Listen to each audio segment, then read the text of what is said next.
Hey folks, everybody's friend Fromark here once again, and this time around I've decided to do a Let's Play of Knuckles Chaotix, which for those of you who don't know, Knuckles Chaotix was originally released in April of 1995 for the doomed Sega 32X system.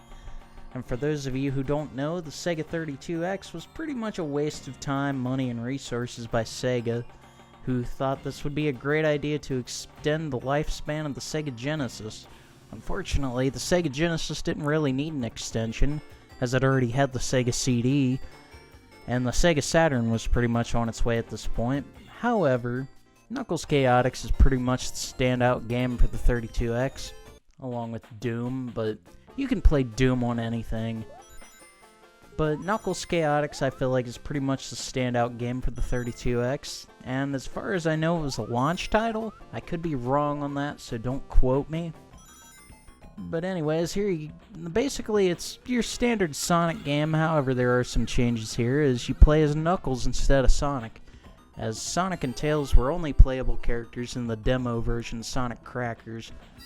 So basically this time around you're playing as Knuckles, and you've got a new partner system, as you see SBO the Chameleon is paired up with Knuckles right now.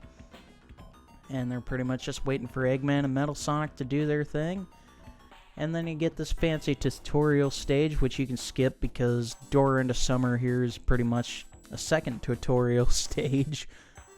And you got Big Knuckles coming at you. But really, this game is awesome. I know it probably gets a lot of flack, and the 32X gets a lot of deserved flack, but I will say this is probably the best game on the system, at least from what I've played. Although Virtua Racing is pretty cool. And Doom, I mean, like I said before, you can play Doom on anything. Heck, you can play Virtua Racing on the Sega Genesis and the Sega Saturn. But I prefer the 32X version myself. But anyways, pretty much the goal here is that you're Knuckles, or whatever character you decide to choose after the tutorial stage. And then you've got a partner character that you're pretty much daisy chained to. And you pretty much just wander around each level like a typical Sonic game, other than the partner system. I do feel like the partner system is pretty much a precursor to Sonic Advance 3. And Sonic Advance 3 would do something similar, and I can't tell you how much I love Sonic Advance 3, as it was pretty much the first Sonic game I ever owned, and I have a lot of love for that game, folks. Eventually I will do a playthrough of it. Haven't decided how I'm going to go about that yet, considering the emulator and the ROM that I use don't properly play the game as it's supposed to be, as there are certain sections that I cannot access due to the ROM or maybe the emulator that I'm playing on. I have no idea. And even though this version here of Knuckles Chaotix that I'm playing is emulated, I can't stress enough that I got a lot of practice on the Sega 32X version, as I actually own the Sega 32X version of this game.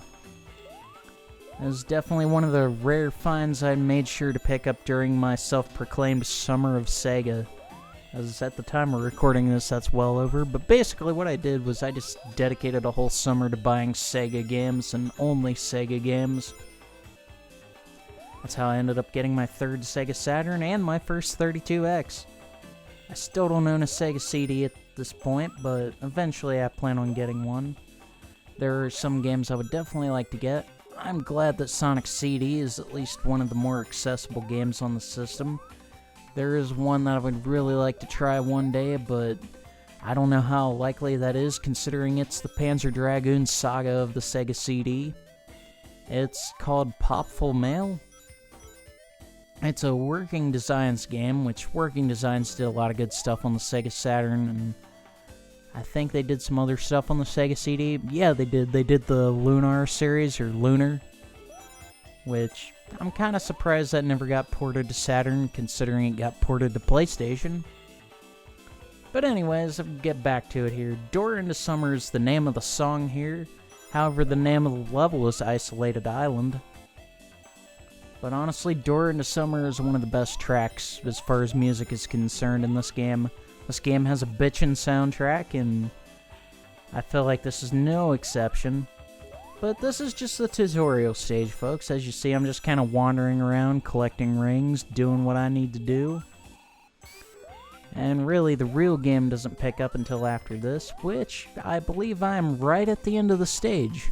I recorded this a lot sooner than I recorded the commentary, so a lot of this is going to be a new experience for me once again. However, in the tutorial stage, you get to, as long as you get 50 rings, you can bring up the special stage, which, like in Sonic 1, appears as a giant ring at the end of each stage. Now, the special stages here, I think, are really cool, really neat, considering they're the first fully 3D special stages in the Sonic franchise. And this here is an example of early 3D at its finest. I feel like this looks similar to what you would see in Star Fox on the Super Nintendo. Maybe there's some other pretty good examples, but I feel like this best showcases what the 32X can do. As far as I know, this is some of the only 3D on the Sega 32X. Fun fact, this game was originally considered to be on Sega Saturn, but, you know, Sega needed something for the 32X. It would have been cool if they would have made it like a full-on Sonic game, as Sonic and Tails were originally planned to be in Knuckles Chaotix. Hence the Sonic Crackers demo, where a lot of things that show up in Knuckles Chaotix showed up first in there. But the goal with these 3D half-pipe-like special stages, I mean, they're kind of like a combination between the half-pipe special stage in Sonic 2 and the Blue Sphere stage in Sonic 3. But pretty much the goal here is just to make sure you don't run out of rings and to collect the set number of Blue Spheres that are required. Which I don't have any problem with, as I spent hours upon hours of practice making sure that I could get through these fancy special stages. Now, weirdly enough, you don't get Chaos Emeralds in these special stages, you get what are called Chaos Rings, and there are 6 of them, as here's the first one. And that will do it for the tutorial stage and the first special stage. Now, right off the bat, you get the Player Select stage, which allows you to choose your main character, as you can choose between Knuckles, Mighty the Armadillo, SBO the Chameleon. You also got Charmy Bee, and you also got Vector the Crocodile, which SBO, Vector, and Charmy all make their return, their triumphant return in Sonic Heroes as Team Chaotix, which is probably where most of y'all know them from. Anyways, this is the hub world, and here you've got your attraction information, which basically just shows you what act of what zone you're currently on, and the whole place altogether is called Neutrogic High Zone, or Carnival Island. And here you got this fancy claw machine-like thing called the Combi Catcher, where you choose which character you're going to partner up with for each act. Now, I'm only going to show this off the one time to save playthrough time, as I don't think y'all want to see the same thing over and over again. I'm just going to keep things simple and keep going from stage to stage with a lot of fancy editing. Now, after you choose your character, you get to choose which act of what zone you're going to play as, or level as they're referred to here. And it looks like I'm going to go on to Marina Madness first. So let's go ahead and roll on with it, shall we?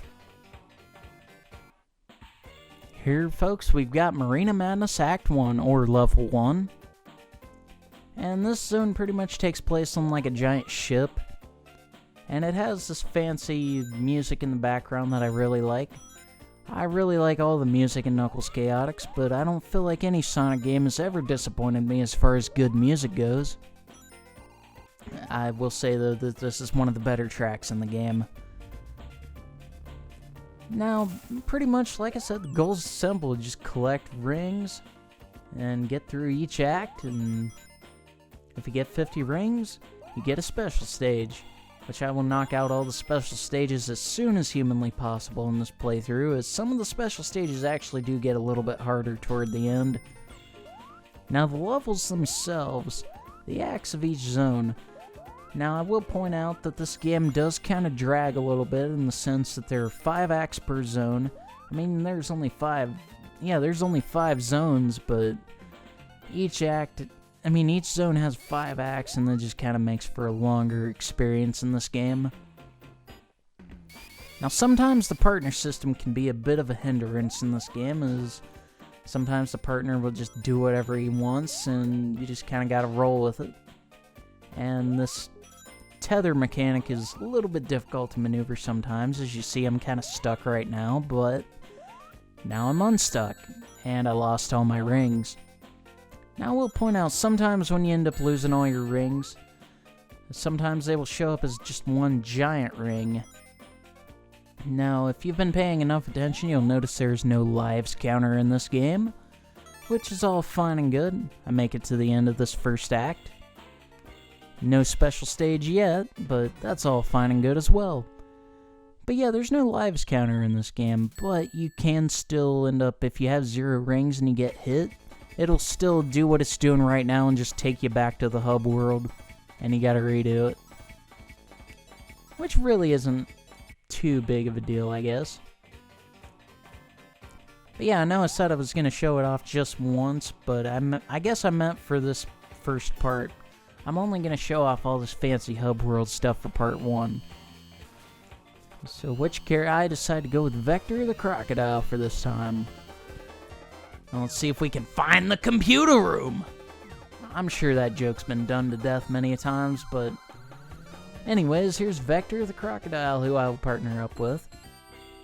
Now, for the entirety of this playthrough, since I selected Knuckles as my main, I'm gonna stay as Knuckles, and whatever partner character will be different depending on what act I go to. I try to keep it in order, but there are a couple of times that falls out of order, and that's all fine and good as well. Because I'm not very good at claw machines, and the Combat Catcher is no exception. And it looks like once again I will hit up Marina Madness. And once again, gonna make my way through here. Now, I will point out that this game was rush released to meet the deadline of the 32X, so that way the 32X had at least one decent game at the time of its launch. Now, I will point out, though, the 32X didn't last very long, though it probably doesn't take a lot of people to realize that, because, I mean, there were only 34, as far as I know, there were only 34 North American games released for the system, which is definitely, the system was definitely a failure. It was doomed from the beginning, because really, the Sega Genesis didn't need an add-on. It already had the Sega CD, which it didn't really need that. But from what I understand, this was Sega of Japan's idea, and then Sega of America was like, yo, let's go ahead and roll with this, because this might actually be something. I will say this, even though Sega in the console market ended up failing through the mid to late 90s, at least we got some decent stuff here and there. Also, this ring I jumped into, this is not a special stage, this is just a fancy bonus stage that sometimes you can get stuck in, and it drains your rings the longer you're in here. Although you can also collect plenty of rings and plenty of items here. Though, a lot of times it's just kind of a mess to navigate, as the controls don't really function too great in here. And eventually I'll just get the heck out of here. I mean, I've already got plenty of rings. It's just a matter of, yeah, there we go, and find the right exit to hit. But yeah, the 32X unfortunately was a massive failure for Sega. It only sold like 600,000 American units, and it's hard to tell what any of the games sold, especially considering Knuckles Chaotix is actually one of the rarer games on the system. Or at least the one that's in the highest demand. I'm glad I was able to pick up a copy when I did, even if it pushed me further into debt. I'm still very much happy with my purchase. But yeah, pretty much just run through the ship and Big Knuckles coming at you. But not too much to worry about, really. There's not a whole... Since the game was rush released, there's not really a whole lot to do. The levels sometimes can be fairly short to navigate. There's not a lot of enemy placement, so getting hits not really that big of a deal. And a lot of the levels just feel samey and barren and empty. So this should be a fairly easy playthrough to just navigate and get through. But this time, I'm going to go ahead and navigate through Special Stage numero 2. This time is Vector.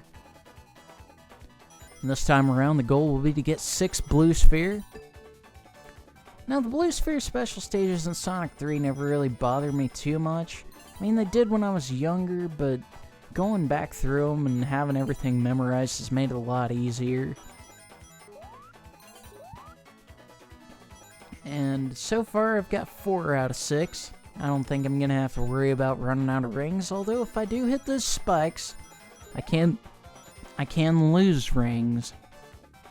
And that shouldn't be an issue regardless.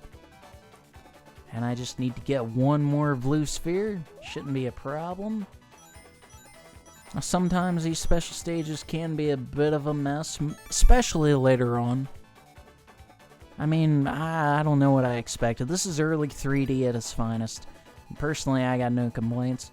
Overall, with the game, the only thing I would change is just the length of it. The length of it and the enemy placement. When there is enemy placement, it can be kind of dickish, but whenever there's not enemy placement, it just makes for kind of a so-so experience. But I like Knuckles Chaotix for what it is, despite all of its flaws. I think it's a pretty solid game, and definitely the highlight of the 32X. It's not the only 32X game I own several. In fact, I also own Doom, which eventually I will do a playthrough of Doom. It just seems like I have to. And I've got all 6 blue sphere that I need. And I'll just go ahead and roll on through here and get that second Chaos ring. I almost said emerald. And this will make for a cool experience. But yeah, there's Chaos ring number 2, and it looks like I've reached the end of part 1, folks. So I hope you'll stay tuned for part 2. This has been Fromark, and I will see you then.